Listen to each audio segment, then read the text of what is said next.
Hello students, welcome to the PNT coaching classes learn easily and smartly. तो आज हम पढ़ने वाले हैं परीक्षा अध्ययन क्लास 10th हिंदी आदर्श प्रश्न पत्र सेट 2 यानी कि model paper question set number 2 के 2 नंबर वाले क्वेश्चन।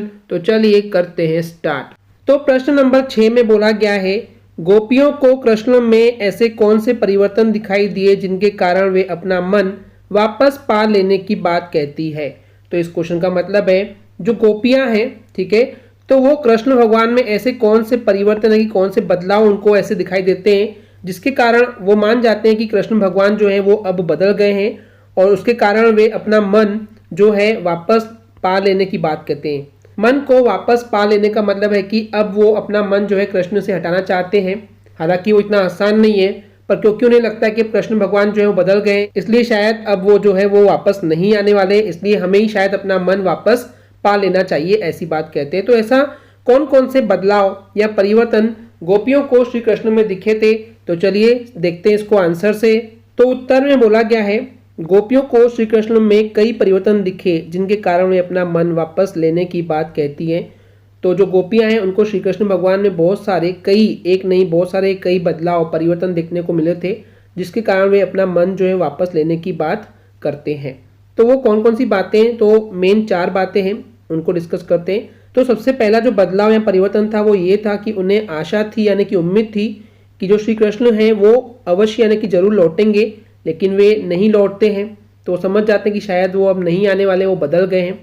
सेकेंड बदलाव था कि जो श्री कृष्ण भगवान है वो उद्धव के जरिए योग का संदेश जो है वो भेजते हैं।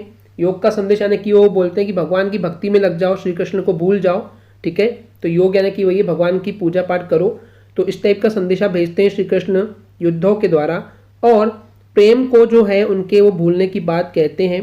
तो इससे उन्हें लगता है कि शायद श्री कृष्ण भगवान जो है वो बदल गए हैं। तीसरा जो बदलाव था वो ये था कि उन्होंने छल कपट की राजनीति करना सीख ली है। क्योंकि देखिए, ऐसा क्यों सोचते हैं, उनको लगता है कि अगर यही बात बोलनी थी श्री कृष्ण को कि वो उन्हें भूल जाएं और भगवान की भक्ति में लग जाएं, तो उसके लिए वो खुद आते, लेकिन उन्होंने खुद नहीं आकर के उद्धव को भेजा।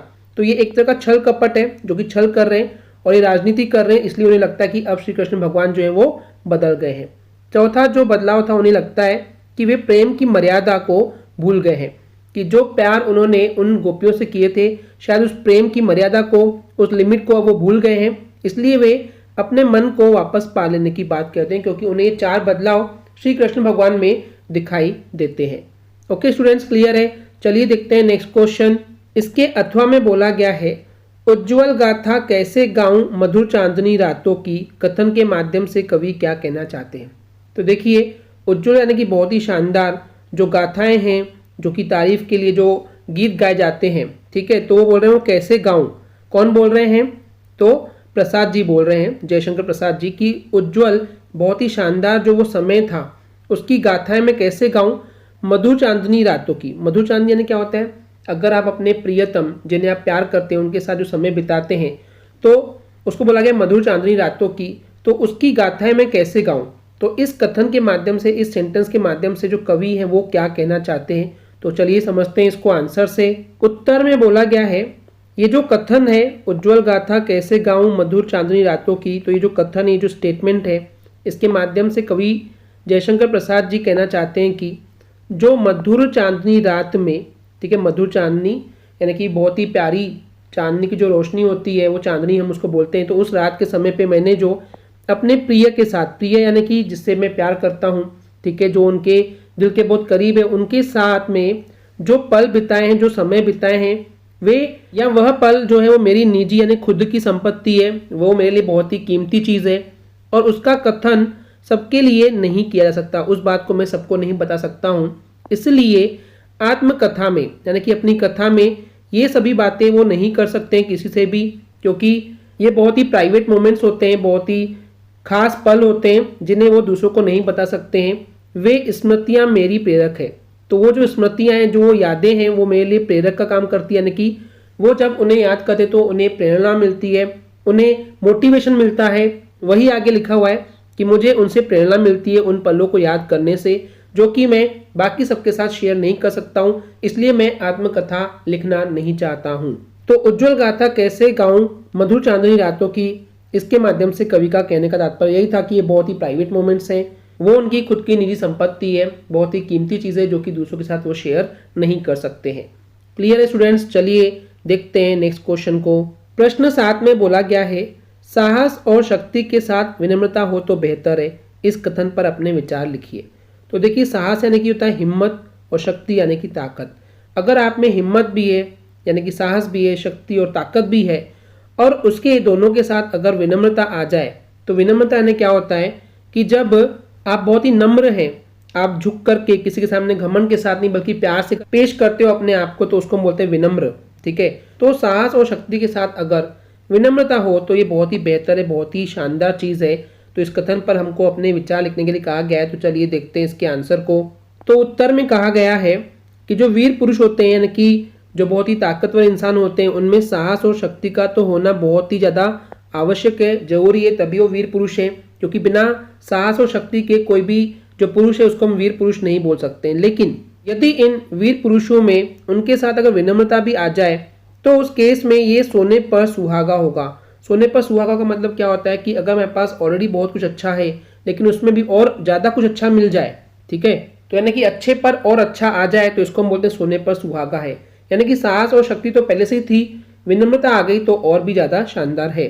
तो वही बोला गया है कि विनम्रता जो है वो ऐसे ही किसी को नहीं आती है, और अगर किसी के पास विनम्रता है मतलब उसके पास धैर्य है यानी कि पेशेंस है, संयम रखता है, अपने आप पे कंट्रोल रखता है, और उसकी गंभीरता यानी कि सीरियस होने का परिचय देती है, तो हम बोल सकते हैं कि वो विनम्र है अगर उसके पास धैर्य, संयम और गंभीरता है। तो ये जो विनम्र व्यवहार है, जो बहुत ही प्यारा व्यवहार है, बिहेवियर है, क्योंकि हम यहाँ पे गुस्सा नहीं करते हैं, प्यार से लोगों के साथ बिहेव करते हैं, अदब के साथ, मान सम्मान के साथ बातें करते हैं, तो विनम्र व्यवहार की वजह से दूसरों को तो प्रसन्न यानी कि खुश करने के साथ साथ ये स्वयं को भी यानी कि खुद को भी आनंद की अनुभूति कराता है। यानी कि देखिए, विनम्र व्यवहार अगर आपके पास है तो इससे दूसरे लोग तो खुश होते ही हैं, लेकिन खुद को भी एक आनंद यानी कि खुशी का हमको अनुभव होता है। उसी का मतलब है अनुभूति, यानी कि वो हम फील कर सकते हैं।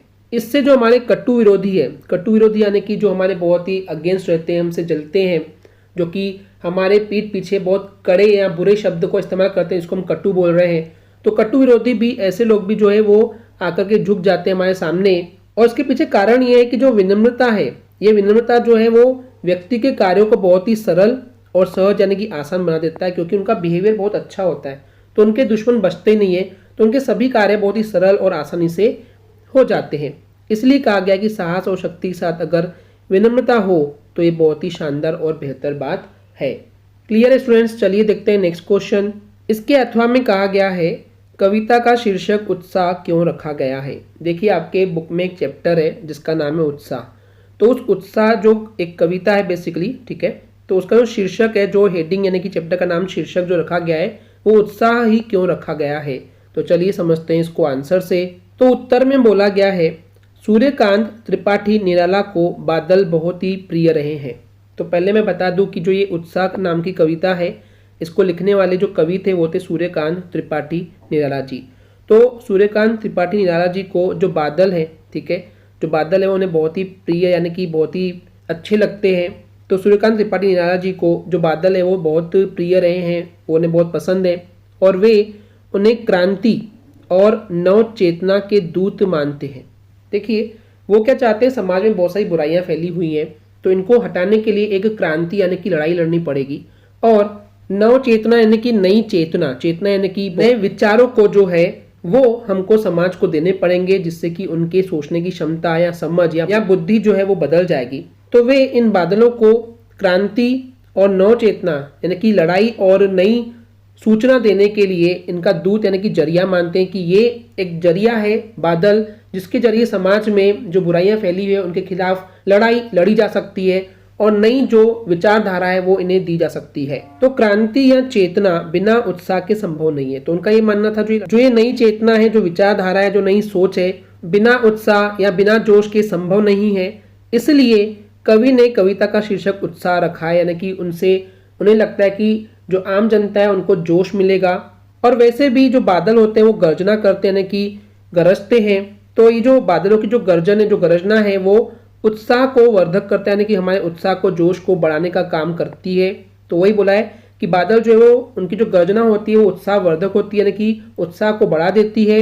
आगे भी वही बोला गया है कि बादलों की गर्जना से लोगों में उत्साह का संचार हो जाता है, यानी कि रोम रोम में, शरीर के अंदर, हर खून के अंदर जो है वो उत्साह यानी कि जोश का संचार यानी कि फैलने लगता है और इस समय उत्साह यानी कि जोश बढ़ जाता है। तो ये कारण था कि कवि सूर्यकांत त्रिपाठी निराला जी ने कविता का शीर्षक उत्साह रखा है। क्लियर है स्टूडेंट्स? चलिए देखते हैं नेक्स्ट क्वेश्चन। प्रश्न 8 में बोला गया है रीतिकाल की प्रमुख 2 विशेषताएं लिखिए। देखिए रीतिकाल क्या है, बेसिकली हिंदी साहित्य के समय को कुछ अलग अलग काल में बांटा गया है, उसमें से एक रीतिकाल है। ठीक है, मैं आपको अभी चार्ट दिखाऊंगा कि हिंदी का साहित्य कैसे बांटा गया है। तो उस समय के जो कविताएं या जो रचनाएं थी उसकी 2 विशेषताएं, खासियत हमको यहाँ पे बताना है। तो चलिए पहले मैं आपको दिखाता हूँ हिंदी साहित्य का वर्गीकरण। तो आप देख सकते हैं ये हिंदी साहित्य का वर्गीकरण हमने चार्ट ओपन कर लिए हैं। तो हिंदी के साहित्य को 3 अलग अलग कालों में बांटा गया है। पहला है आदिकाल, दूसरा है मध्यकाल और तीसरा है आधुनिक काल।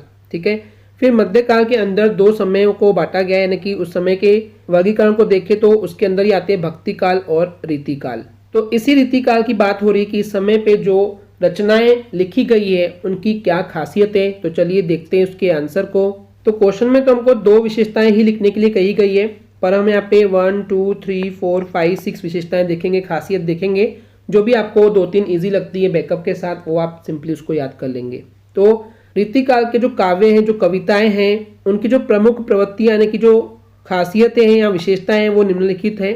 तो सबसे पहली है श्रृंगार वर्णन, यानी कि रीतिकाल के समय के जो कविताएं लिखी गई थी उसमें हमको श्रृंगार रस का या श्रृंगार रस के ऊपर लिखी हुई कविताएं देखने को मिलती है, जहाँ पे श्रृंगार रस 2 टाइप का होता है, एक होता है संयोग और एक होता है वियोग। संयोग श्रृंगार रस किसे कहते हैं? जहाँ पे 2 लोग आपस में मिलते हैं तो उसको हम बोलते हैं संयोग श्रृंगार रस, और वहीं पे 2 लोग जब बिछड़ते हैं तो उसको हम बोलते हैं वियोग श्रृंगार रस। तो रीतिकाल में श्रृंगार रस के संयोग और वियोग दोनों की प्रमुखता यानी कि खासियत हमको देखने को मिलती है कि उस समय पे जो कविताएं लिखी गई थी वो श्रृंगार रस के संयोग और वियोग के ऊपर लिखी गई थी।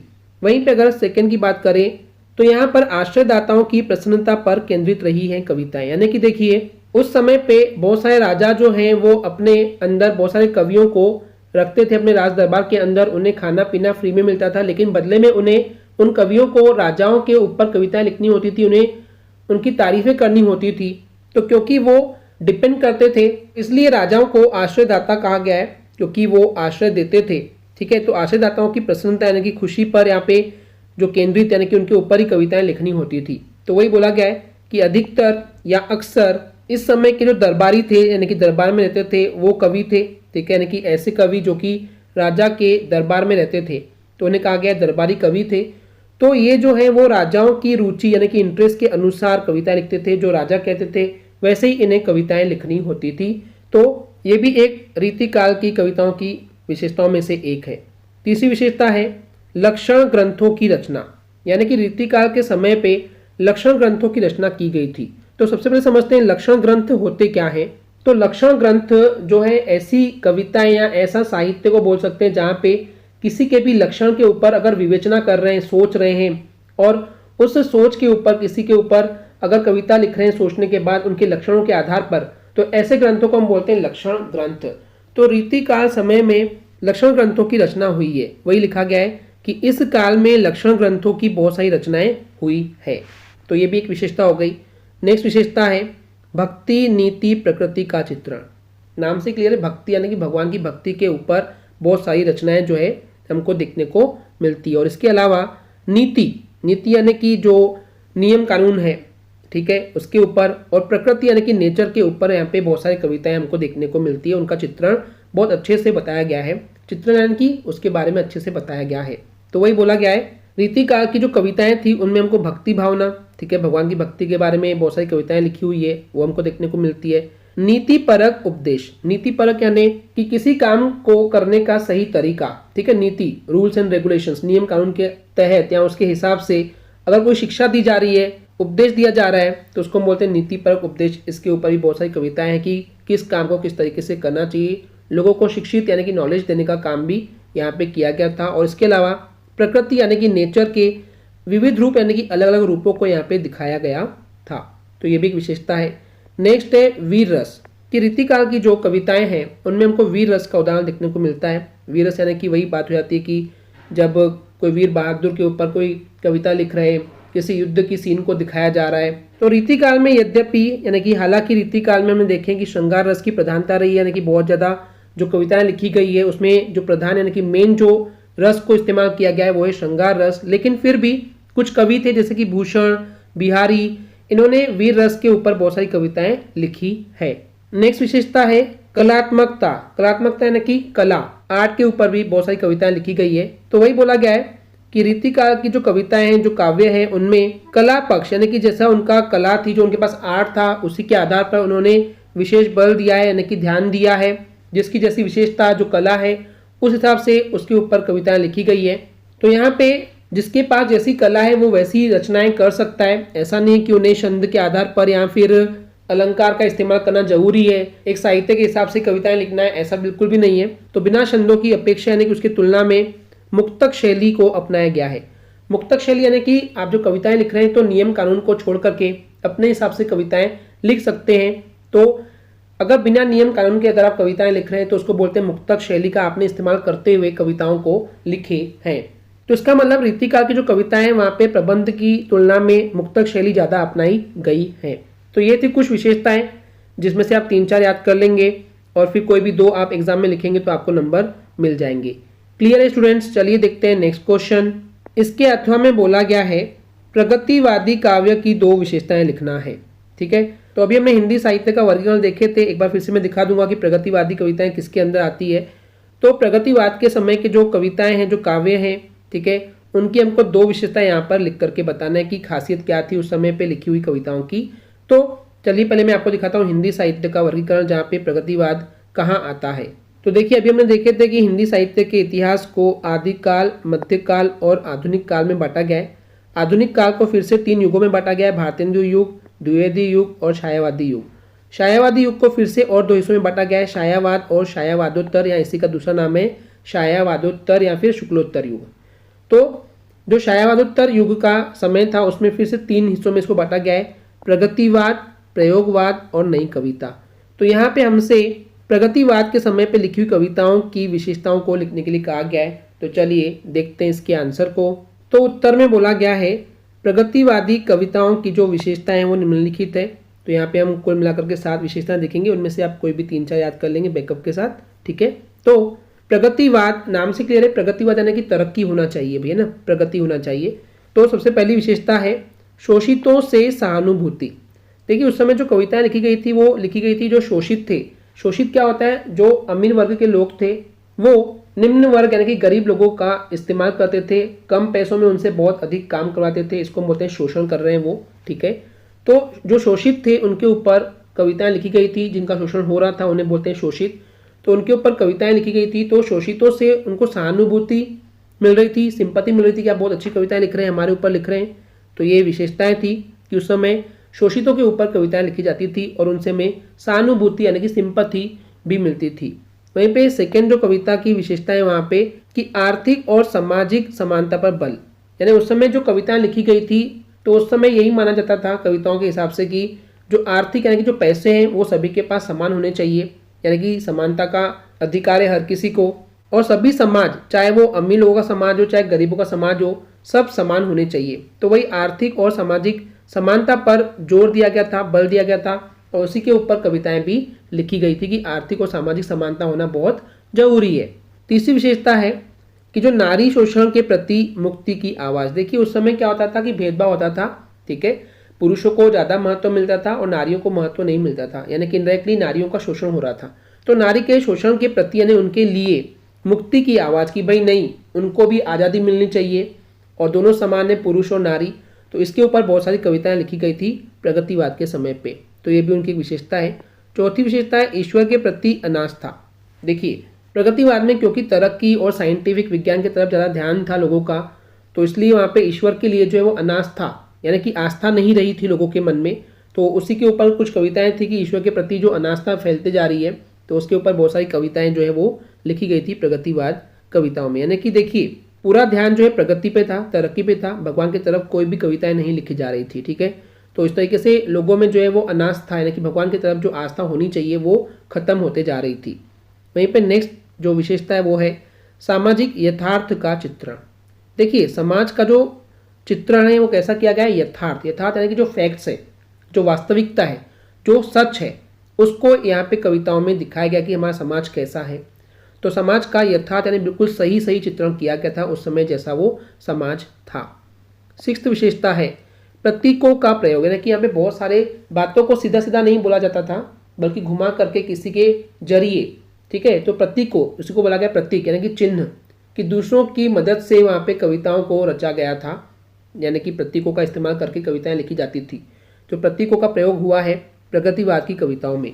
जो 7th है विशेषता वो है भाग्यवाद की अपेक्षा कर्मवाद की श्रेष्ठता पर बल दिया गया है। यानी कि कई लोग ऐसे होते हैं वो मेहनत नहीं करते, काम नहीं करते, वो सोचते कि हमारी किस्मत में होगा तो उनको खुद ही मिलेगा।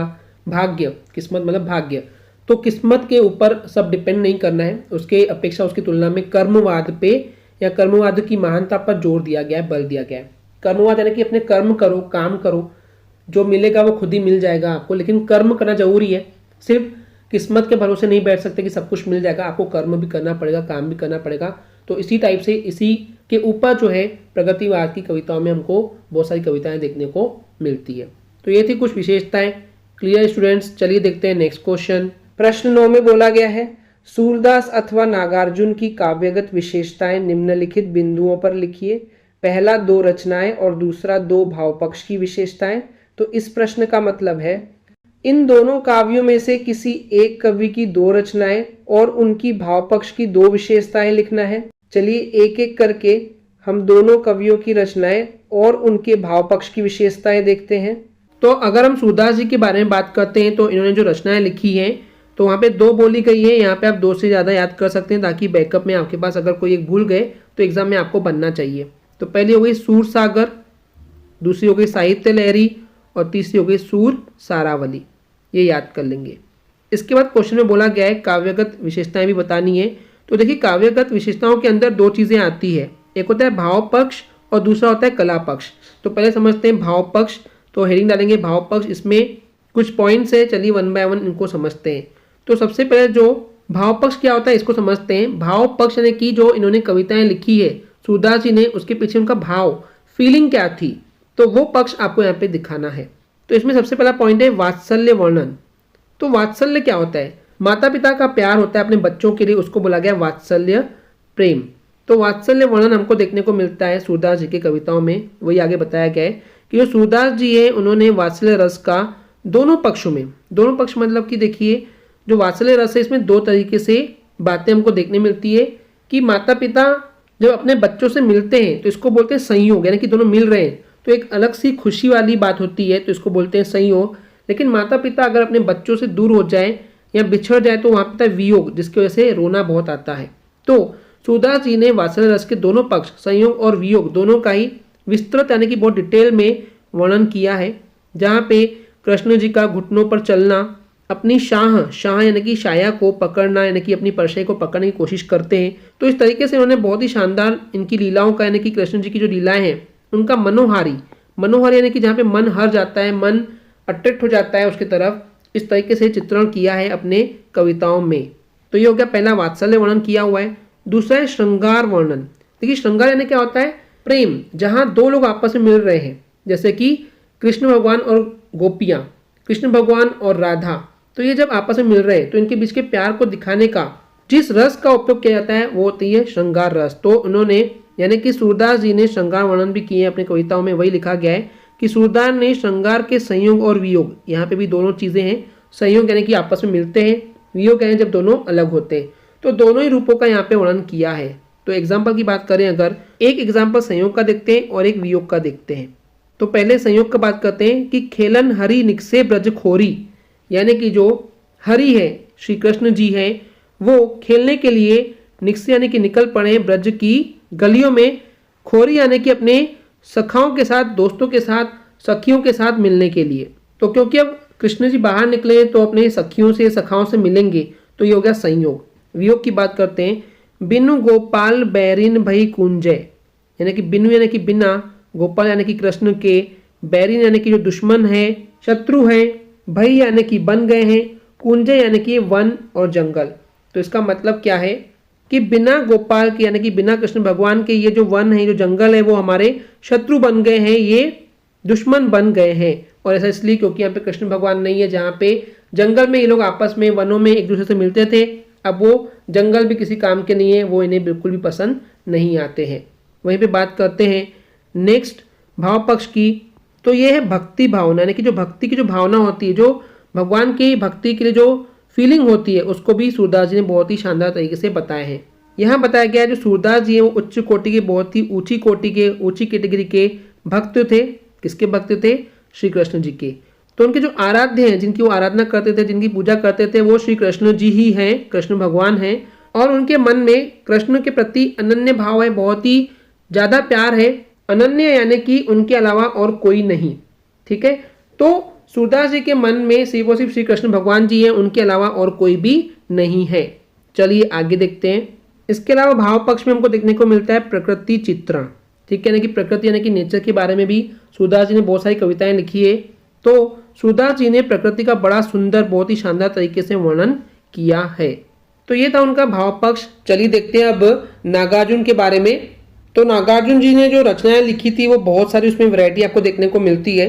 बहुत सारे नाम है, यहाँ से अगेन आप 2-3 कोई भी नाम यूज कर लेंगे, जैसे कि यहाँ पे युग धारा हो गया, प्यासी पथराई आंखें, सतरंगे पंखों वाली, खून और शोले, हजार हजार बाहों वाली, तुमने कहा था, पुरानी जूतियों का कोरस, आखिर ऐसा क्या कह दिया मैंने, मैं मिलिट्री का बूढ़ा घोड़ा, प्रेत का बयान, भस्मांकुर। तो ये कुछ इनकी रचनाएं थी, इनमें से कोई भी 3-4 आप याद कर लेंगे और 2 जो है वो आपको एग्जाम में लिखना है। अब चलिए देखते हैं इनका भाव पक्ष। तो जैसे कि मैंने आपको बताया भाव पक्ष क्या होते हैं, इनकी जो कविताएं थी उनके पीछे इनकी फीलिंग क्या थी। तो यहाँ पे 3 दिए हुए हैं। ओके, 3 भाव पक्ष है, कोई भी आपको तीनों याद करना चाहिए बेसिकली, और एग्जाम में जो 2 आपको इजी और अच्छे से याद आ जाए आपको उनको लिख के आना है। तो सबसे पहला है विद्रोह का स्वर, यानी कि विद्रोह यानी क्या होता है, किसी के अगेंस्ट होना, किसी के खिलाफ होना, या फिर किसी के खिलाफ लड़ाई करना। तो विद्रोह की स्वर यानी कि आवाज हमको इनकी कविताओं में देखने को मिलती है। वही यहाँ पे बताया गया कि जो नागार्जुन जी थे उन्होंने शोषितों के लिए, शोषितों के प्रति, शोषित क्या होते हैं, जिनके साथ बहुत दुष्टता से, बहुत निर्दयता से बिहेवियर किया जाता है, व्यवहार किया जाता है और उनसे बहुत ज्यादा काम लिया जाता है। तो जो शोषित थे उनके लिए बहुत सहानुभूति थी, उनके लिए बहुत प्यार था, उनके लिए बहुत सिंपैथी थी, और हर लेवल पे, हर स्तर पे जो शोषण था उनके विरोध, उनके खिलाफ उन्होंने तीखे शब्दों में कविताएं की हुई है। बहुत ही गंदे तरीके से उन शोषण करने वालों के खिलाफ बहुत ही ज्यादा ऊंची स्वर में इन्होंने बहुत ही तीखे शब्दों में उनके ऊपर प्रहार किया है। नेक्स्ट है प्रकृति चित्रण, यानी कि नेचर के बारे में बहुत ही शानदार तरीके से नागार्जुन जी ने बताया है। तो वही यहाँ लिखा हुआ है कि जो नागार्जुन जी है उन्होंने प्रकृति यानी कि जो नेचर है उनके मनोरम चित्र, यानी कि बहुत ही शानदार चित्र जो है वो उकेरे यानी कि बनाए हैं। तो नागार्जुन ने अपनी कविताओं में बहुत ही शानदार चित्र बनाने का मतलब है कि जो प्रकृति, जो नेचर है उनके बारे में बहुत ही शानदार तरीके से वर्णन किए हैं। इनकी कविताओं में खेती हो गया, हरियाली, वन, जंगल, पर्वत यानी पहाड़ आदि, इन सब के बारे में इस तरीके से बताएं कि वो साकार हो उठे, यानी कि ऐसा लगता है कि हमारे सामने बिल्कुल ये सब चीजें हमको दिखाई दे रही है। इस तरीके से उन्होंने अपनी कविताओं में इनका जिक्र किया है। नेक्स्ट है यथार्थ चित्रण, जैसे कि मैंने बताया अभी आपको, यथार्थ यानी क्या है, जो सही है, जो उचित है उसके बारे में कविताओं में बताना, और जो गलत है उनके बारे में गलत बताना। तो वही है कि नागार्जुन जी ने जन जीवन यानी कि लोगों के जीवन के जो सहज और जो स्वाभाविक रूप है उनके बारे में यथार्थ चित्रण किया है।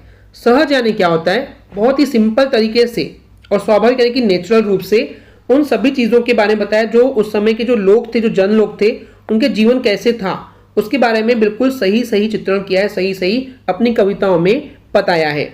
और इसके अलावा उन्होंने जो गरीब थे, जो दलित, जिनके ऊपर बहुत टॉर्चर किया जा रहा था, बहुत परेशान किया जा रहा था, और जो गरीब लोग थे, निर्धन लोग थे, उनके जीवन को उन्होंने बहुत ही सामने से देखा था, इसलिए उन्होंने उनके ऊपर बहुत ही शानदार तरीके से कविताएं रची हुई है। तो ये थे नागार्जुन जी की भाव पक्ष। चलिए देखते हैं नेक्स्ट क्वेश्चन। प्रश्न 10 में बोला गया है महाकाव्य किसे कहते हैं, हिंदी के 2 महाकाव्यों के नाम लिखिए। तो देखिए पहले पूछा कि महाकाव्य क्या है, उसको बताना है डेफिनेशन के साथ, और 2 महाकाव्य कौन कौन से हैं और उनको किसने लिखा है वो हमको यहाँ पे बताना है। तो चलिए देखते हैं इसके आंसर को। तो उत्तर में बोला गया है महाकाव्य में जीवन का विस्तृत चित्रण होता है। देखिए नाम से क्लियर है, महा यानी कि महान, यानी कि बहुत बड़ी कविताएं, या बहुत बड़ा ग्रंथ है, इसमें बहुत सारी कविताएं हैं। ठीक है, तो महाकाव्य में क्या होता है, किसी के जीवन की विस्तृत यानी कि इन डिटेल पूरा उसका चित्रण किया जाता है, डिटेल में बताया जाता है उसके बारे में, पूरी लाइफ के बारे में, तो उसको हम बोलते हैं महाकाव्य। तो महाकाव्य में जीवन का विस्तृत यानी कि डिटेल चित्रण होता है। इसके अलावा इसमें प्रकृति का यानी कि नेचर का विशद अंकन होता है। विशद यानी क्या होता है? बहुत ही शानदार, क्लियर, उज्जवल, ठीक है, बहुत ही शानदार तरीके से प्रकृति के बारे में यहाँ पे बताया जाता है। इसके साथ ही इसमें यानी कि इस महाकाव्य में जो पात्र होते हैं, जो कैरेक्टर होते हैं, उसकी संख्या भी बहुत ज़्यादा होती है, क्योंकि यहाँ पे पूरा डिटेल हमको दिखाना होता है। तो उसके जुड़े हुए जो आसपास जो लोग होते हैं, जो कैरेक्टर्स होते हैं, उनके बारे में भी हमको बताना पड़ता है। तो पात्रों की संख्या यहाँ पे बहुत ज़्यादा होती है। तो ये हो गया महाकाव्य की परिभाषा। और हिंदी के जो 2 महाकाव्य बहुत फेमस है वो नीचे बता रहे हैं। पहला है रामचरितमानस, ठीक है। कौन सा है? रामचरितमानस। इसको किसने लिखा है? तुलसीदास जी ने लिखा है। दूसरा है कामायनी। कामायनी ये एक महाकाव्य का नाम है, इसको लिखे थे जयशंकर प्रसाद जी ने। क्लियर है स्टूडेंट्स? तो सिंपली इसको याद कर लेंगे। चलिए देखते हैं नेक्स्ट क्वेश्चन। इसके अथवा में बोला गया है वीर रस की परिभाषा लिखते हुए एक उदाहरण दीजिए। तो इसका मतलब है वीर रस की आपको यहाँ पे परिभाषा यानी कि डेफिनेशन बताना है कि वीर रस क्या होता है, और उसके बाद एक उदाहरण भी यहाँ पे आपको बताना है। तो चलिए समझते हैं इसको आंसर से। तो यहाँ पे वीर रस की परिभाषा दी हुई है कि वीर रस का स्थायी भाव उत्साह होता है, ठीक है। आपको पता होगा कि हर रस का एक स्थायी भाव होता है। स्थायी भाव किसको बोलते हैं? कि जब कविता को पढ़ने के बाद जो हमारे मन में जो फीलिंग्स आती है, जो भाव आते हैं, उसको बोलते हैं स्थायी भाव। तो वीर रस का स्थायी भाव होता है उत्साह, आपको ये पता भी होगा वैसे भी। और अब डेफिनेशन की तरफ बढ़ते हैं कि किसी भी काव्य यानी कि कविता को या किसी भी रचना को पढ़कर के जब वीरता और उत्साह जैसे स्थायी भाव की उत्पत्ति हो रही हो तो उसे ही वीर रस कहते हैं। यानी कि देखिए, जब किसी कविता या रचना को जब हम पढ़ते हैं तो उससे अगर हमारे अंदर जोश आ रहा है यानी कि वीरता आ रही है, या उत्साह जैसे चीज़ फील हो रही है कि हमको उत्साह हो रहा है, हम बहुत ज़्यादा एक्साइट हो रहे हैं, तो इस टाइप से अगर कोई स्थायी भाव यानी कि फीलिंग हमारे अंदर अगर उत्पत्ति हो रही है यानी कि पैदा हो रही है तो उसे ही वीर रस कहते हैं। एक और डेफिनेशन है, उसको भी देखते हैं। सरल शब्दों में अगर हम बोलें तो इसकी डेफिनेशन को ऐसे भी लिखेंगे तो भी चलेगा कि जब किसी काव्य यानी कि कविता या फिर रचना को पढ़ करके हमें अगर वीरता यानी कि बहादुरी, शौर्य यानी कि पराक्रम, हिम्मत और उत्साह यानी कि जोश की अगर अनुभूति फील होती है, यानी कि हम फील कर पाते हैं ये सब फीलिंग्स को कि वीरता, शौर्य या उत्साह, तो हम ये बोल सकते हैं कि यहाँ पे जो अनुभूति हो रही है उसी को हम बोलते हैं वीर रस। ओके स्टूडेंट्स, क्लियर है इतना? अब चलिए देखते हैं इसका एग्जाम्पल। वीर रस का ये बहुत ही फेमस एग्जाम्पल है। बूंदेले हर बोलो के मुख हमने सुनी कहानी थी, खूब लड़ी मर्दानी वह तो झांसी वाली रानी थी। मुझे पता है कि आपके बचपन में सिलेबस में ये कविता जरूर आई होगी। बूंदेले हर बोलो के मुख हमने सुनी कहानी थी, खूब लड़ी मर्दानी वह तो झांसी वाली रानी थी। तो ये एग्जाम्पल हो जाएगा वीर रस का। ओके स्टूडेंट्स, क्लियर है? चलिए देखते हैं नेक्स्ट क्वेश्चन। प्रश्न नंबर 11 में बोला गया है दोहा छंद की परिभाषा उदाहरण सहित लिखिए। तो यहाँ पे हमको दोहा छंद की डेफिनेशन बताना है और उसके बाद उसका उदाहरण भी देखना होगा। तो चलिए देखते हैं इसको आंसर से। आंसर में साफ साफ बताया गया कि दोहा छंद के प्रथम, देखिए कुल कितने चरण होते हैं? कुल 4 चरण होते हैं। अगर यहाँ पे उदाहरण में मैं आपको दिखाने की कोशिश करूँ कि कॉमा से पहले ये जो होता है ये पहला चरण है, ये दूसरा चरण है, देन ये तीसरा चरण है और ये होता है चौथा चरण। ठीक है, 4 चरण होते हैं। तो इसमें जो पहला है और जो ये तीसरा चरण है, ठीक है, एक के नीचे एक है, तो प्रथम यानी कि पहला, तृतीय यानी कि तीसरे चरण में 13 मात्राएं होती है, यानी कि इसमें 13 मात्राएं हैं। ठीक है, पहले वाले में और नीचे वाले में भी पहले वाले में 13 मात्राएं हैं। और बात करते हैं दूसरे और ये चौथे चरण की, तो द्वितीय यानी कि दूसरा और चतुर्थ यानी कि चौथा। तो द्वितीय और चतुर्थ चरण में कितनी मात्राएं होती है? 11 मात्राएं होती है। तो इस तरीके से एक लाइन में, ठीक है, एक लाइन में कुल कितनी मात्राएं होती है अगर हम बात करते हैं तो 13 और 11, 13 + 11 प्लस करेंगे तो हो जाएगा 24। तो कुल 24 मात्राएं होती है। तो इस तरीके से हम ये बोल सकते हैं कि दोहे छंद के पहले और तीसरे चरण में 13 मात्राएं होती है और दूसरे और चौथे चरण में 11 मात्राएं होती है। इस तरीके से एक लाइन में कुल 24 मात्राएं होती है। अब देखिए स्टूडेंट्स, यहाँ पे एग्जाम्पल से हमको दिखाना भी पड़ेगा कि कैसे मात्राएं होती है। तो देखिए मात्राएं 2 तरीके से होती है। एक होती है लघु। लघु के लिए हम एक सीधी लाइन ड्रॉ करते हैं, जैसे आप यहाँ पे देख सकते हैं, राइट। तो ये लघु है और इसका वेटेज कितना होता है? इसका हम 1 काउंट करते हैं। और ये छोटी मात्राएं या बिना मात्राओं के वर्ड्स के लिए हम इस टाइप से लघु रूप यूज़ करते हैं। और दीर्घ रूप की बात करें तो उसके लिए हम इस टाइप से एस सिंबल बनाते हैं। ठीक है, एस नहीं बोलते, इसको दीर्घ पढ़ते हैं। और इसका वेटेज जो होता है वो 2 का होता है, यानी कि 2 नंबर देते हैं। जो भी बड़ी मात्राएं हैं उन सभी में ये 2 का वेटेज है। कैसे होता है मैं अभी आपको दिखाऊंगा। तो देखिए यहाँ पे वैसे तो एग्जांपल में ये नहीं एक्सप्लेन करूंगा बिकॉज ये टफ एग्जांपल है, और जैसे कि आपको पता है कि मेरी आदत है कि मैं आपके लिए सिंपल चीज़ें ला के देता हूँ। तो फिलहाल यहाँ पे जो लिखा हुआ है पहले मैं बता दूँ कि मेरी भव बाधा हरो राधा नागरी सोए जा तन की झाई परे श्याम हरित दुति होए। अगर देखिए किसी को ये याद है तो बिल्कुल आपके सामने यहाँ पे मात्राएं लिखी हुई है, आप इसको देख सकते हैं। फिलहाल मैं आपके लिए जो उदाहरण दिखाऊंगा एक ऐसा दोहा जो आप बिल्कुल पढ़ते भी और आपके माइंड में फिक्स भी हो जाएगा और आपको याद भी रहता है हमेशा। चलिए मैं आपको दिखाता हूँ। तो ये है वो दोहा जो कि आप बहुत ज़्यादा इस्तेमाल करते होंगे या सुने होंगे। तो इसी को हम यहाँ पे डिस्क्राइब करने वाले हैं। क्या है लाइन्स, पहले लाइन पढ़ते हैं। श्री गुरु चरण सरोज रज निज मुन मुकुर सुधार वर्णो रघुवर विमल यशु जो दायक फल चार। तो देखिए ये जो लाइन है वो हनुमान चालीसा की है, आपको पता होगा, ठीक है। तो अब हमको यहाँ पे देखना है कि कैसे मात्राएं जो है वो 13 और 11 हमको मिल रही है कि नहीं मिल रही है, और गिनते कैसे हैं। देखिए ये जो श्री है इसमें बड़ी की मात्रा है, बड़ी है मतलब ये हो जाएगा गुरु यानी कि 2। फिर ग में छोटा ऊ की मात्रा है और र में छोटा ऊ की मात्रा, दोनों में छोटा ऊ यानी कि लघु मात्रा है, तो दोनों के लिए 1 1 हो जाएगा, ठीक है। फिर च र और न, इन तीनों में कोई मात्रा ही नहीं है तो ये तीनों ही लघु है मतलब, तो तीनों ये लघु हो जाएंगे 1 1 1। अब देखिए स है, कोई मात्रा नहीं है तो ये जाएगा 1। देन र में ओ की मात्रा, ठीक है। तो ओ की मात्रा बड़ी मात्रा में आती है, गुरु में आती है, इसलिए वेटेज हो जाएगा इसका 2 का। उसके बाद क्या है ज में कोई मात्रा नहीं यानी कि लघु, तो ये हो गया 1। फिर र और ज दोनों में मात्रा नहीं है तो दोनों लघु होंगे, तो 1 1। अब देखिए इसको गिनते हैं, ये पहला चरण हमारा हो गया है। तो 2 3 4 5 6 7 8 9 10 11 12 13 यानी कि 13 हमको मिल गया, यानी कि बिल्कुल सही है। उसके बाद निज मन मुकुर सुधार, न में छोटा ई की मात्रा है तो ये लघु हो गया, ज में कोई मात्रा नहीं है तो लघु हो गया, ठीक है। मात्रा नहीं मतलब लघु, म न दोनों में मात्रा नहीं है तो दोनों लघु हो गए। मुकुर, देखिए म में छोटा ऊ की मात्रा लघु, क में छोटा ऊ की मात्रा लघु, र में कोई मात्रा नहीं है तो तीनों लघु हो गए। स में छोटा ऊ की मात्रा यानी कि ये हो गया लघु 1। आ की मात्रा हमेशा बड़ी मात्रा होती है, ठीक है, ये गुरु में आता है तो इसको हम देंगे गुरु यानी कि 2 का वेटेज। और र में छोटी ई की मात्रा है, ठीक है, तो ये हो जाएगा 1 लघु। चलिए इसको भी गिनते हैं। 1 2 3 4 5 6 7 8 9 10 एंड 11 आ गया 11। इस तरीके से दोहा जब दोहा शब्द का हम इस्तेमाल करते हैं तो ये हमको ध्यान देना होता है कि कविताओं में 13 11 मात्राएं आ रही कि नहीं आ रही है। इसके बाद देखते हैं वर्णो रघुवर विमल यशु को। तो देखिए यहाँ पे व में कोई मात्रा नहीं है, र में कोई मात्रा नहीं है, न में कोई मात्रा नहीं है और ऊ ये छोटा ऊ है, तो यहाँ पे क्या है ये सिंपली चारों लघु हो जाएंगे। ये जो चंद्र बिंदु है या अम की बिंदु होती है इनमें हमेशा इसको हम गिनते नहीं है, ये आपको पता होना चाहिए। देखिए र में मात्रा नहीं है, घ में छोटा ऊ यानी कि लघु हो गया, व में मात्रा नहीं है, र में मात्रा नहीं है, यानी कि चारों क्या हो जाएंगे लघु हो जाएंगे। उसके बाद देखिए व में छोटी की मात्रा यानी कि लघु, फिर और एक लघु और एक लघु क्योंकि मात्रा नहीं है, 3 लघु हो गए। फिर य में मात्रा नहीं है और श में छोटा ऊ यानी क्या हो गया लघु, तो ये 2 हो गया। देखिए गिनते हैं इसको 1 2 3 4 5 6 7 8 9 10 11 12 13 वापस मिल गया हमको 13, यानी कि बिल्कुल सही जा रहे हैं हम, ठीक है। इसके बाद जो दायक फल 4, देखिए ये मिसप्रिंट हो गया है तो ये नहीं है, ठीक है। तो देखिए ज में ओ की मात्रा यानी कि ये हो गया दीर्घ, तो ये आ गया, ठीक है, दीर्घ यानी कि 2।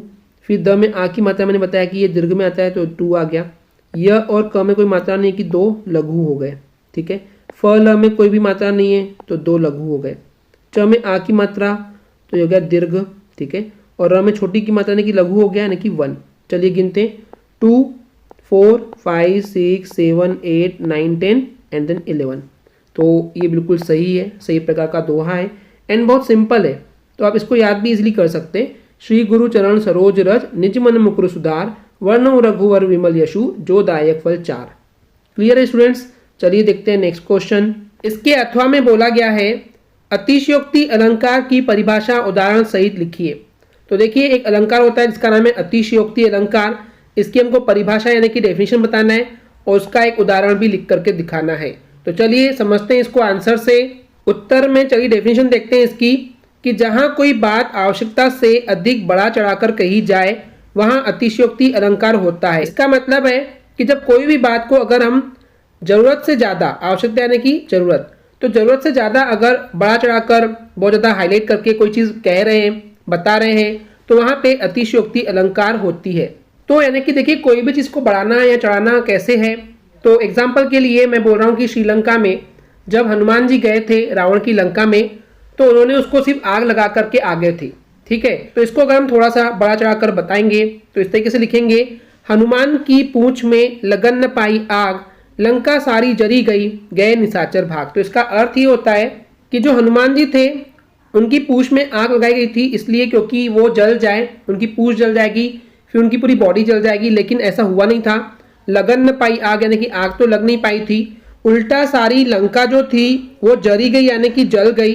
तो जो सारी लंका थी वो जल गई थी, और जलती हुई लंका को देख करके जो वहाँ पे निशाचर थे यानी कि जो राक्षस लोग थे वो सारे के सारे भाग गए थे। तो यहाँ पे इस बात को बढ़ा चढ़ाकर वर्णन किया हुआ है, बताया गया है, इसलिए हम बोल सकते हैं कि यहाँ पे अतिशयोक्ति अलंकार है। ओके स्टूडेंट्स, क्लियर है। चलिए देखते हैं नेक्स्ट क्वेश्चन। प्रश्न नंबर 12 में कहा गया है, कहानी और उपन्यास में कोई दो अंतर लिखिए। यानी कि देखिए कहानी और उपन्यास में क्या डिफरेंसेस है, उनमें से कोई भी दो करना है। तो चलिए समझते हैं इसको अंतर से।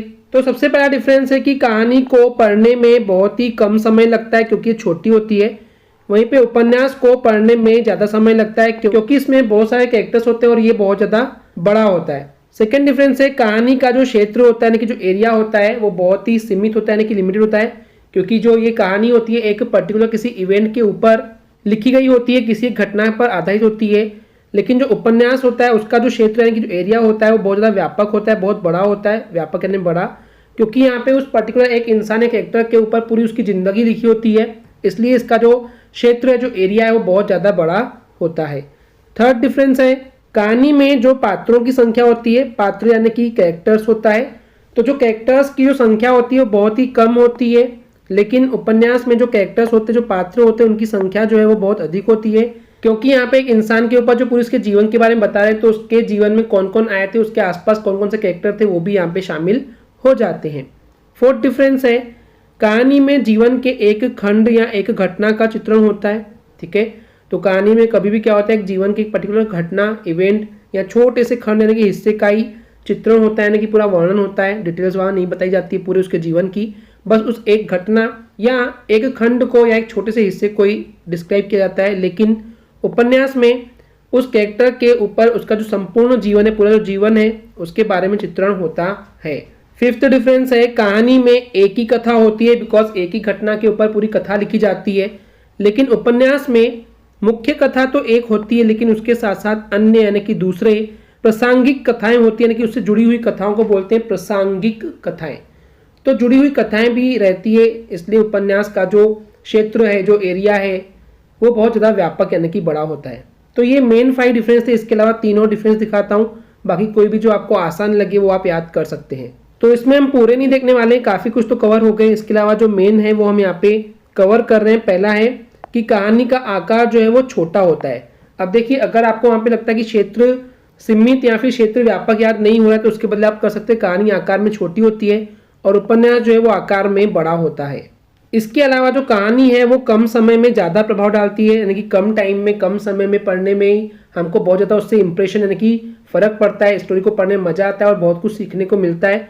तो उस कहानी का प्रभाव बहुत कम समय में ही हमको देखने को मिलता है। लेकिन उपन्यास में प्रत्येक, ये प्रत्येक नहीं है, प्रत्येक है, एक ही मात्रा है, तो प्रत्येक स्थल पर यानी कि हर जगह पर प्रभावशीलता नहीं होती, यानी कि हर जगह पे आपको उसमें मज़ा नहीं आता है, बिकॉज डिटेल होता है वहाँ पे।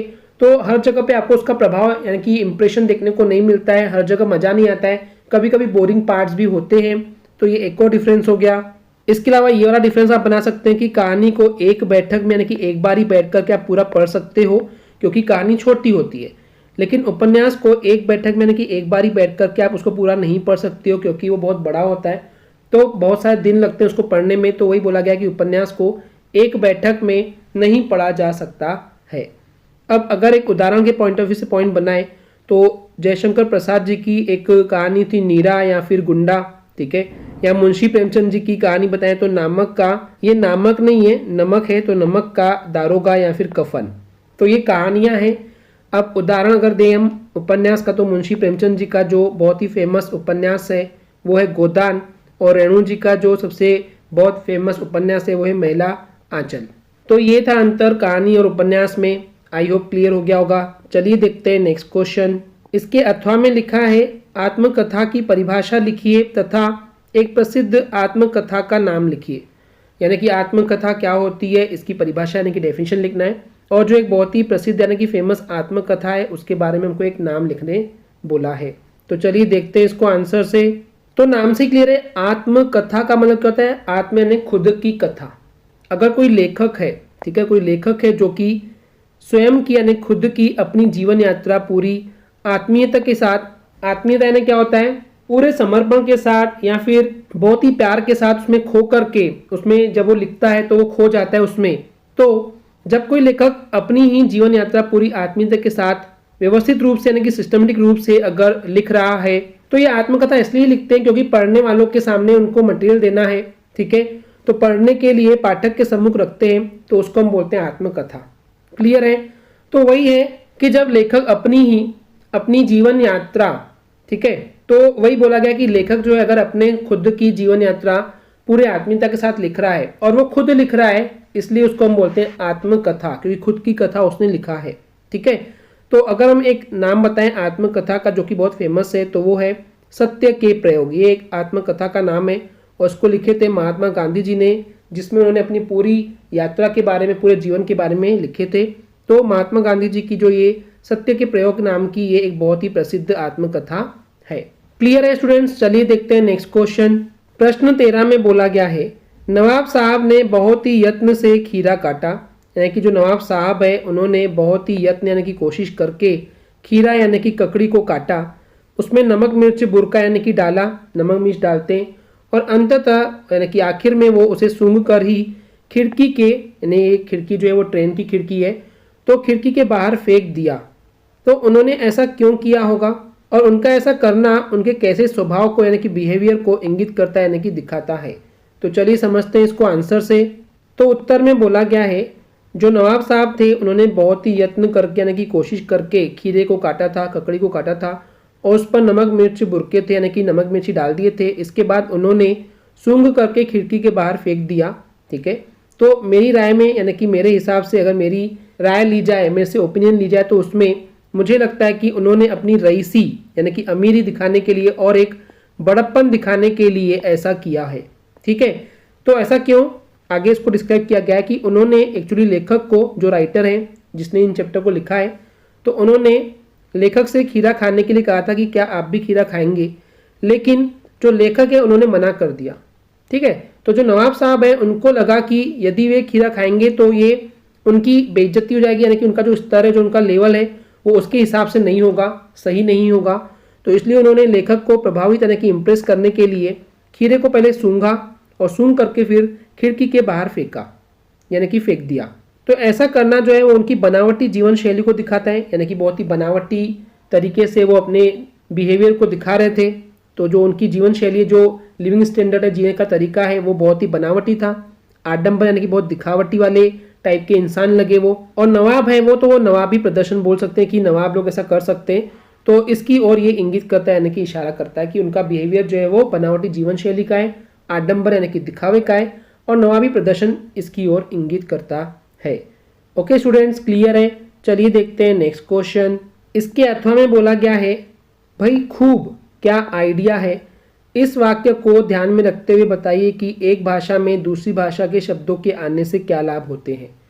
तो पहले यहाँ पे ध्यान से देखिए, खूब जो है ये उर्दू वर्ड है, ठीक है, और ये आइडिया जो ये इंग्लिश वर्ड है, और बाकी सब जो है वो हिंदी वर्ड है। तो 3 लैंग्वेजेस का यहाँ पे मिक्सचर है, हिंदी भी है, उर्दू भी है और इंग्लिश भी है। तो वही बोल रहा है, इस वाक्य को ध्यान में रखते हुए यानी कि आप दिमाग में रखते हुए बताइए कि एक भाषा में यानी कि एक लैंग्वेज में अगर दूसरी लैंग्वेज के शब्द आते हैं तो उससे क्या लाभ होते हैं, यानी कि क्या फायदे होते हैं। तो चलिए समझते हैं इसको आंसर से। तो उत्तर में बोला गया है, एक भाषा के शब्दों के अगर दूसरी भाषा में आने से भाषाओं का जो शब्द भंडार है वो बढ़ जाता है। यानी समझिए, आप मान लेते हैं यहाँ पे इस सेंटेंस को पढ़ने से ये समझ में आ रहा है कि मेन तो इसका मकसद है वो हिंदी में लिखना है, तो एक भाषा के शब्द यहाँ पे इस्तेमाल हुए हैं और उसके साथ ही अगर दूसरी भाषा के शब्द भी वहाँ पे आ जाते हैं तो इससे हिंदी भाषा का जो शब्द भंडार है, वोकेबलरी है, तो बहुत सारे शब्दों की जो लिस्ट होती है उसको हम बोलते हैं वोकेबलरी। तो जो शब्द भंडार है, तो शब्दों की जो मात्रा है वो कहीं ना कहीं बढ़ जाती है और जो भाव है, जो फीलिंग है, जो उसके पीछे का मीनिंग है, उसको दूसरों तक पहुँचाने में आसानी लगती है, यानी कि आसानी से पहुँच जाता है। इसके साथ ही जो भाषा है हिंदी, जैसे हमने यहाँ पे यूज़ किए, तो उस भाषा में चमत्कार आ जाता है, कुछ नया सा लगता है और वो बात जो है बहुत रोचक यानी कि इंटरेस्टिंग बन जाती है। ओके स्टूडेंट्स, क्लियर है? तो चलिए देखते हैं नेक्स्ट क्वेश्चन को। प्रश्न 14 में बोला गया है, काशी में हो रहे कौन से परिवर्तन बिस्मिल्लाह खां को व्यथित करते थे? तो इसका मतलब ये हुआ, काशी एक प्लेस का नाम है, तो काशी में जो परिवर्तन हो रहे थे, जो बदलाव हो रहे थे, तो ऐसे कौन से बदलाव थे, ऐसे कौन से परिवर्तन थे जो कि बिस्मिल्लाह खां को व्यथित कर रहे थे, यानी कि परेशान कर रहे थे, दुखी कर रहे थे? तो चलिए देखते हैं कौन कौन से परिवर्तन है और उसको समझते हैं आंसर से। तो उत्तर में बोला गया है, काशी में हो रहे कई यानी कि बहुत सारे ऐसे परिवर्तन थे जो कि बिस्मिल्लाह खां को व्यथित कर रहे थे, यानी कि परेशान कर रहे थे। तो वे दुखी थे, वो अपसेट थे, क्योंकि जो काशी में पुराने जो संगीत थे और जो साहित्य था तथा जो अदब यानी कि मान सम्मान करने का तरीका था, जो पुरानी परंपराएं थी, वो समाप्त हो रही थी। तो पुराने सभी संगीत, साहित्य और मान सम्मान देने का तरीका था, जो परंपराएं थी, वो सब समाप्त हो रही थी, खत्म हो रही थी। और पहले जो मलाई बर्फ बेचते थे, ठीक है, मलाई और बर्फ बेचने वाले कई लोग होते थे, तो जो वो पहले मलाई और बर्फ बेचते थे, अब वो देशी घी की कचौड़ियाँ बेचते हैं और मिठाइयाँ बनाते हैं। तो इस तरीके से इन सब चीज़ों की लगातार कमी हो रही है। जो गाने वालों में जो संगीत के प्रति यानी कि संगीत के लिए, म्यूजिक के लिए जो पहले अदब होता था, मान सम्मान होता था, अब वो समाप्त हो रहा है, यानी कि कोई भी संगीत को ज़्यादा पसंद नहीं कर रहा है। इसके अलावा जो हिंदू मुस्लिम पहले भाईचारा था, इनके आपस में एक दूसरे को भाई भाई मानते थे, अब उसमें भी कमी आ रही है। इसके अलावा जो संगीत सीखने आते थे उनमें अब धैर्य नहीं रहा, पेशेंस नहीं रहा है और ना ही वो रियाज करते हैं, ना ही वो प्रैक्टिस करते हैं। इसके अलावा चैती और कजली ये भी गायब हो रहे हैं। तो चैती यानी क्या होता है, हिंदी महीनों में एक महीने का नाम होता है चैत, तो उस समय पे एक लोकगीत गा करके उसको सेलिब्रेट करते थे, जिसको हम चैती बोलते हैं। उसी समय उस इवेंट को ये बहुत इंजॉय करते थे, अब वो खत्म हो गया है। इसके अलावा कजली का अर्थ ये है, अगर हिंदी महीनों के नाम की बात करें तो उसमें एक भादो महीना भी होता है, तो उस समय जो लेडीज से हैं वो एक त्योहार में सिंगिंग करते थे, गाने गाते थे, तो ये सब जो है वो गायब होते जा रहा है। तो ये सभी बातें थी जो कि बिस्मिल्लाह खां को दुखी करती थी, व्यथित करती थी। ओके स्टूडेंट्स, क्लियर है? तो चलिए देखते हैं नेक्स्ट क्वेश्चन। इसके अथवा में बोला गया है, भगत के व्यक्तित्व और उनकी वेशभूषा का अपने शब्दों में चित्र प्रस्तुत कीजिए। यानी कि देखिए, जो बाल गोविंद भगत जी थे, उनकी जो व्यक्तित्व है, उनका जो पर्सनैलिटी है, उसके बारे में, और उनकी वेशभूषा यानी कि जो उनका पहनने का, कपड़े पहनने का तरीका था, उसको आपको अपने शब्दों में थोड़ा सा डिस्क्राइब करना है, चित्र प्रस्तुत करना है, यानी कि डिस्क्राइब करना है। तो चलिए समझते हैं इसको आंसर से। उत्तर में बोला गया है, जो बाल गोविंद भगत थे वो 60 वर्ष से अधिक आयु के थे, यानी कि जो उनकी आयु थी, जो उम्र थी, वो 60 साल से भी, 60 ईयर से भी अधिक यानी कि ज़्यादा थी। लेकिन वो फिर भी गोरे चिट्टे आदमी थे, यानी कि दिखने में बिल्कुल गोरे फेयर कलर के थे, और उनके जो बाल हैं वो एकदम सफ़ेद हो गए थे, बूढ़े थे, क्योंकि 60 साल के ज़्यादा के थे वो। उनका जो चेहरा था, उनका जो फेस था, एकदम सफ़ेद बालों से चमकत रहता था, यानी कि एकदम शाइन करता रहता था। उनके शरीर पर वो एक लंगोटी, एक तरह का कपड़ा होता है जो कि वो ओढ़े रखते थे, तथा सिर पर यानी कि माथे पर कबीरपंथी कनपट्टी टोपी पहनते थे। ठीक है, तो कबीरपंथ की एक कनपट्टी टोपी रहती है ऑरेंज कलर की, तो वो पहने रखते थे। उसके अलावा उनके गले में तुलसी की एक बेडोल माला यानी कि बिखरी हुई माला पड़ी रहती थी, तो माला हमेशा पहन के रखते थे तुलसी की। इसके अलावा उनके माथे पर रामानंदी चंदन का टीका लगा होता था। तो देखिए, रामानंदी चंदन का टीका कैसे होता है, इस टाइप से होता है, येलो कलर का, ठीक है, एंड देन फिर यहाँ पे रेड कलर का इस टाइप से टीका लगाता है माथे पर, तो उसको हम बोलते हैं रामानंदी चंदन का टीका लगा होता था। और जब भी सर्दी यानी कि ठंडी का समय होता था तो वे कंबल ओढ़े रहते थे, उनको बहुत ठंडी लगती थी। तो ये था उनका पर्सनैलिटी और कपड़े पहनने का तरीका। क्लियर है स्टूडेंट्स? चलिए देखते हैं नेक्स्ट क्वेश्चन।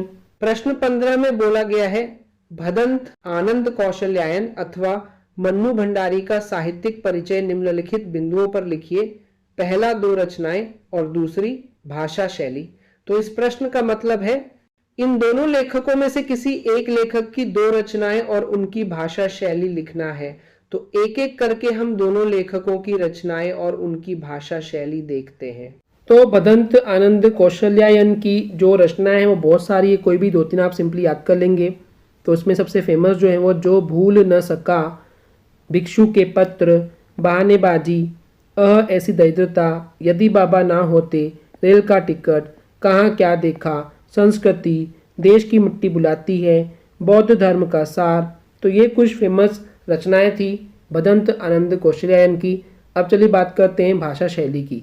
ठीक है, तो भदंत आनंद कौशल्यायन की जो भाषा शैली है वो बहुत ही भावानुगामिनी है। भावानुगामिनी यानी कि भाव के हिसाब से, उसके पीछे छुपी हुई फीलिंग यानी भावना के पीछे, उसके अर्थ के हिसाब से वो अपनी भाषाओं को, शैलियों को बदलते रहते हैं। इसको बोलते हैं भाव के अनुगामिनी, यानी कि अनुगामिनी यानी कि उसके हिसाब से।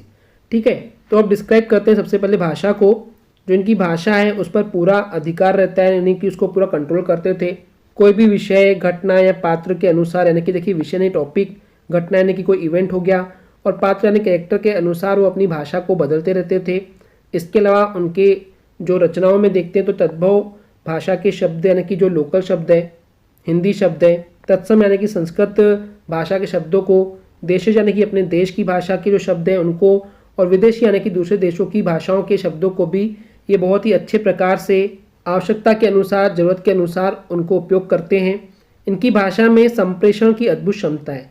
संप्रेषण यानी कि जो इनको मैसेज देना होता था, जो संदेशा वो अपनी रचनाओं के जरिए दुनिया वालों को देना चाहते थे, तो बहुत ही शानदार तरीके से देते थे। तो इस तरीके से ये इनकी बहुत ही अद्भुत क्षमता थी, बहुत ही शानदार कैपेबिलिटी थी कि वो बहुत ही आसानी से शब्दों का इस्तेमाल करते हुए जो मैसेज उन्हें देना है वो दे देते थे।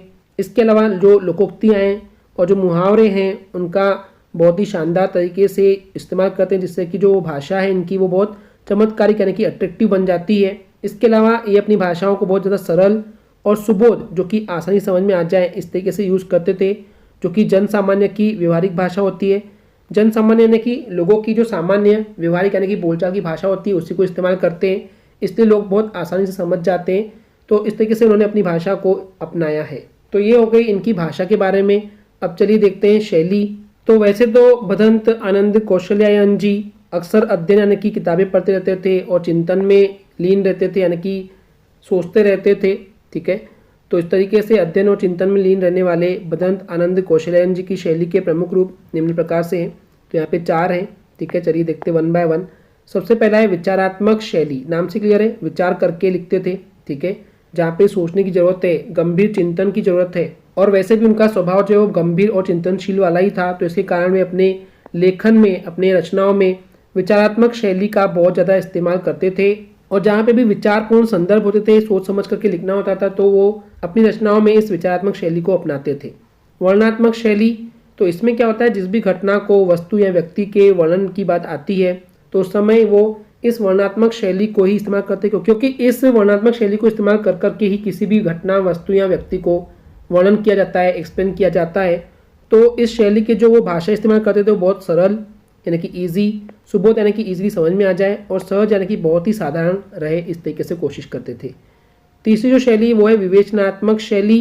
तो देखिए नाम से क्लियर है, विवेचना यानी क्या होता है, बहुत सोच समझ करके, फैक्ट्स के बेस पे, तथ्य के आधार पे किसी वास्तविकता को, रियलिटी को जब लिखना होता है तो उसको हम बोलते हैं विवेचन। ठीक है, तो यहाँ पे जिस भी विषय पर वो विवेचन करते थे, सोचते थे, उसके फैक्ट्स जमा करते थे, और जहाँ पे भी ऐसी चीज़ों को, फैक्ट्स वाली चीज़ों को बताना होता था तो उस समय वो इस विवेचनात्मक शैली का प्रयोग करते थे। इसके द्वारा वे जो विषय है, जो टॉपिक है, उसकी अलग अलग परतें यानी कि उन फैक्ट्स के जरिए एकदम डिटेल में सामने खोल करके रख देते थे, जिससे कि लोगों को बड़ा मजा आता था। वहीं पे चौथी शैली है भावात्मक शैली। तो देखिए जो भी भावपूर्ण स्थल है, भावपूर्ण यानी कि जो कहीं ना कहीं किसी तरीके से, किसी फीलिंग से, किसी भाव से, या उसको पढ़ने से उत्साह, जोश आ जाए, तो इस टाइप से अगर कोई रचना को रचते थे तो उस समय वो भावात्मक शैली का प्रयोग करते थे। इसमें उनकी भाषा एकदम सरल, सहज और सुस्पष्ट यानी कि बहुत क्लियर होती थी। तो इसके अलावा इतनी शैली नहीं है, इसके अलावा सूत्रात्मक, व्याख्यात्मक, प्रतीकात्मक, ये सब भी शैलियों में उन्होंने अपनी रचनाओं को लिखा है। क्लियर है स्टूडेंट्स? अब बात करते हैं मन्नू भंडारी जी के बारे में। तो मन्नू भंडारी जी ने भी बहुत सारी रचनाएं रची है, तो मैं बहुत सारे नाम पढ़ के बताता हूँ आपको, उनमें से कोई भी 2-3 आप याद कर लेंगे, जैसे कि मैं हार चुकी, एक प्लेट सैलाब, यही सच है, त्रिशंकु, आपका बंटी, महाभोज, 1 इंच मुस्कान, बिना दीवारों का घर, महाभोज, एक कहानी यह भी, आंखों देखा झूठ, आसमाता और कलावा। तो इनमें से कोई भी आप 2-3 याद कर लेंगे, 3-4 याद कर लेंगे, ताकि एग्जाम में आपको 2 तो याद आनी ही चाहिए। चलिए अब बात करते हैं भाषा शैली की। तो सबसे पहले बात करते हैं इनकी भाषा की कि मन्नू भंडारी जी ने कौन सी भाषा का इस्तेमाल किया है। तो जो मन्नू भंडारी है उन्होंने भी बोलचाल की व्यवहारिक भाषा को ही इस्तेमाल किया और उसी का यूज करके साहित्य में उन्होंने रचनाएं की है। और मन्नू भंडारी जी ने अपने आवश्यकता के अनुसार तत्सम यानी कि संस्कृत वाले शब्दों का, तद्भव यानी कि वहाँ पे लोकल जो भाषा है हिंदी के, उनको इस्तेमाल किया है। देशज यानी कि जिन शब्दों की उत्पत्ति के बारे में कि वो कहाँ से शब्द आए हैं उनकी जानकारी नहीं होती है, लेकिन फिर भी वो आमतौर पर इस्तेमाल होते हैं, जैसे कि खिचड़ी, खिड़की, लोटा, कटोरा, तो इस टाइप के शब्दों का भी उन्होंने इस्तेमाल किए हैं। इसके अलावा विदेशी शब्द यानी कि दूसरी जो भाषा होती है, विदेशी भाषा होती है, उनका भी यानी कि उन शब्दों का भी प्रयोग इनके रचनाओं में देखने को मिलता है। इसके अलावा लोकोक्तियाँ और मुहावरों का भी बहुत ही नेचुरल रूप से, स्वाभाविक रूप से प्रयोग हमको देखने को मिलता है। और मन्नू भंडारी जी की भाषा में संप्रेषण, संप्रेषण यानी क्या होता है, जिसमें कोई संदेश होता है, यानी कि उनकी रचनाओं के पीछे समाज के लिए, दुनिया के लिए कुछ ना कुछ संदेशा होता था जिसको लोगों को सीखना होता है, समझना होता है। तो ये बहुत ही अद्भुत यानी कि शानदार क्षमता थी मन्नू भंडारी जी के अंदर। और विषय यानी कि टॉपिक के अनुरूप, उसके अनुसार वो अपनी भाषा को भी बदल देते थे। तो ये बहुत ही शानदार तरीके से उन्होंने भाषाओं को इस्तेमाल किया है मन्नू भंडारी जी ने। तो अब बात करते हैं मन्नू भंडारी जी की शैली के लिए। तो इन्होंने 5 अलग अलग तरह की शैलियों को इस्तेमाल किए हैं। चलिए वन बाय वन इनको देखते हैं। सबसे पहले भावात्मक शैली। तो अगेन वही चीज़ है कि इन्होंने अपनी रचनाओं को इस तरीके से या इस शैली को अपनाया है, इस तरीके से लिखे हैं कि जिससे उनकी भाषा एकदम सरल यानी कि बहुत ही ईजी समझने में आ जाती है और अलंकारिक बन जाती है, यानी कि बहुत ही शानदार, ऐसे पढ़ने में मजा आता है। इस तरह से ही लिखते हैं, इसके वजह से उस रचना को पढ़ते हुए हमारे अंदर फीलिंग जग जाती है। ऐसा लगता है कि हम उस स्टोरी से, उस रचना में एकदम जुड़ गए हैं। तो उस स्टोरी को पढ़ने से यानी कि उनकी रचनाओं को पढ़ने में हम एकदम भावात्मक फील करते हैं, यानी कि उस स्टोरी से जुड़ जाते हैं। नेक्स्ट है वर्णनात्मक शैली। तो किसी भी घटना, वस्तु या स्थान के बारे में, व्यक्ति के बारे में उस तरीके से वर्णन करते हैं, एक्सप्लेन करते हैं कि हम उस घटना, स्थान, वस्तु या व्यक्ति से एकदम जुड़ जाते हैं। तो वर्णन करने के लिए वो वर्णनात्मक शैली का इस्तेमाल करते हैं। इसके अलावा जो नेक्स्ट है वो है संस्मरणात्मक शैली। तो नाम से क्लियर है, संस्मरण यानी कि क्या होता है, पुरानी यादें।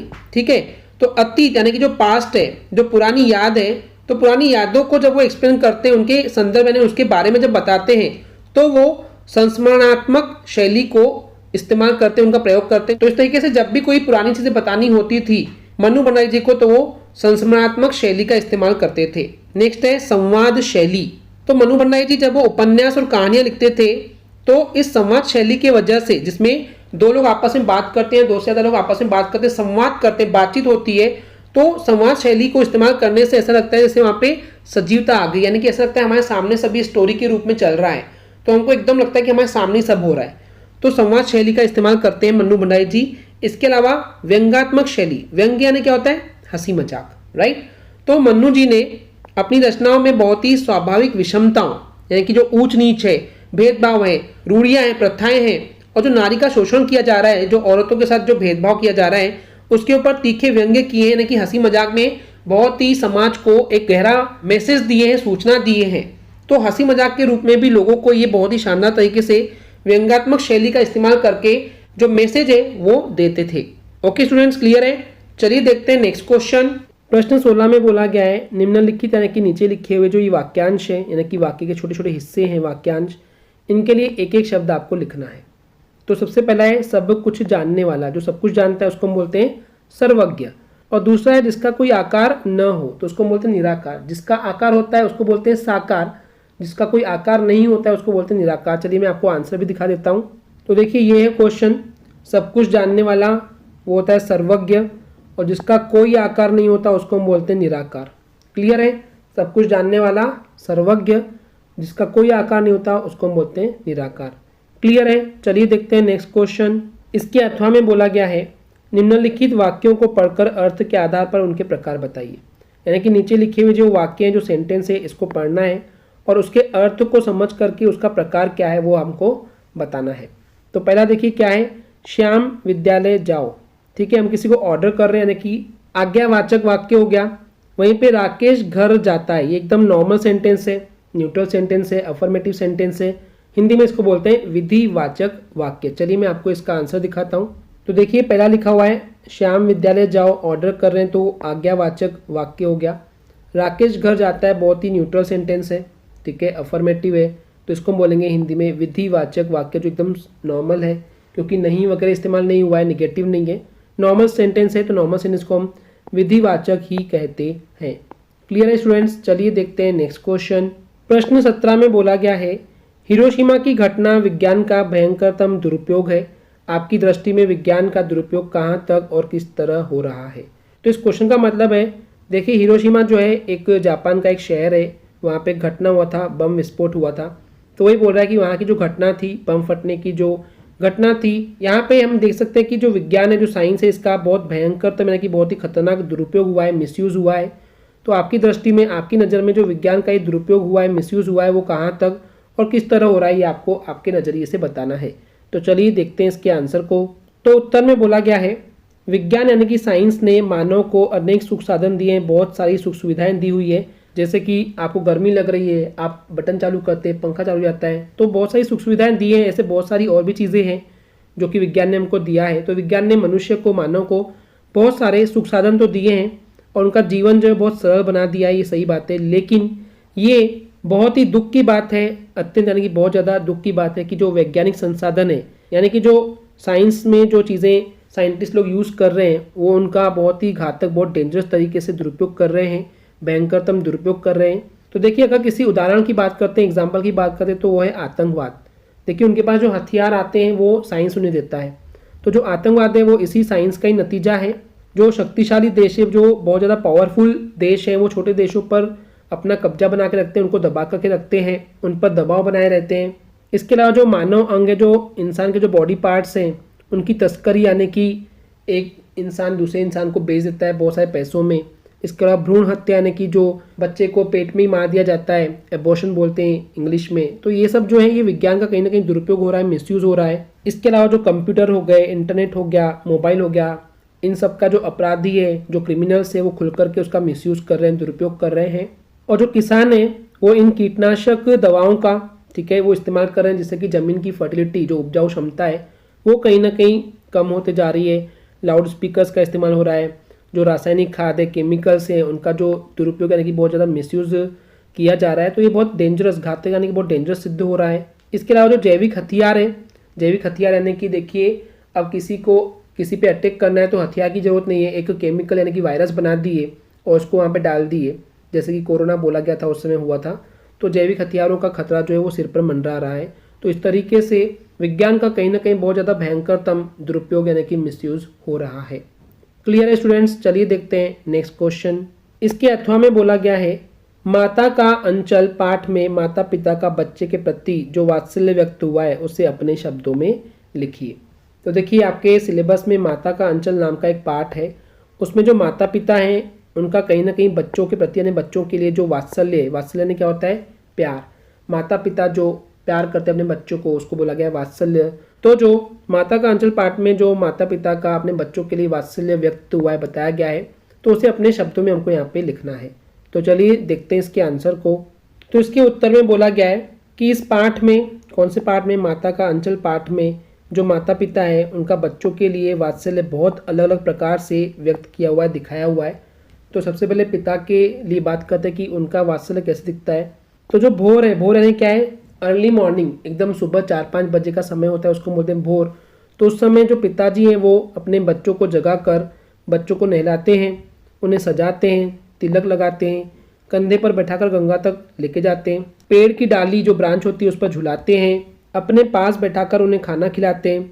तो ये सब जो है वो पिता के वात्सल्य यानी कि पिता के प्यार के भाव को, ये व्याव नहीं है, ये क्या लिखा हुआ है, भाव है, ठीक है। तो पिता के प्यार के भाव को व्यक्त करते हैं। अब चलिए माता के प्यार के बारे में बात करते हैं।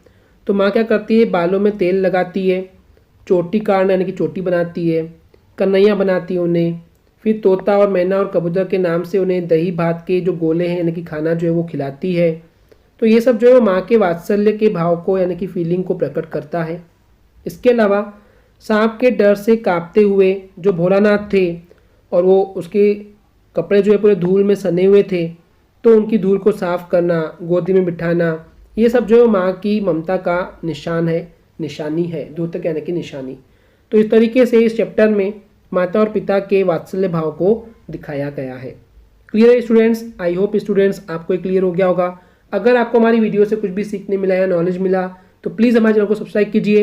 वीडियो पसंद आई तो इसको लाइक एंड शेयर जरूर कीजिए, अपने फ्रेंड्स के साथ भी शेयर कीजिए ताकि उनके भी मार्क्स एग्जाम में अच्छे आ सके। तो आज की वीडियो को यहीं रोकते हैं। Thank you.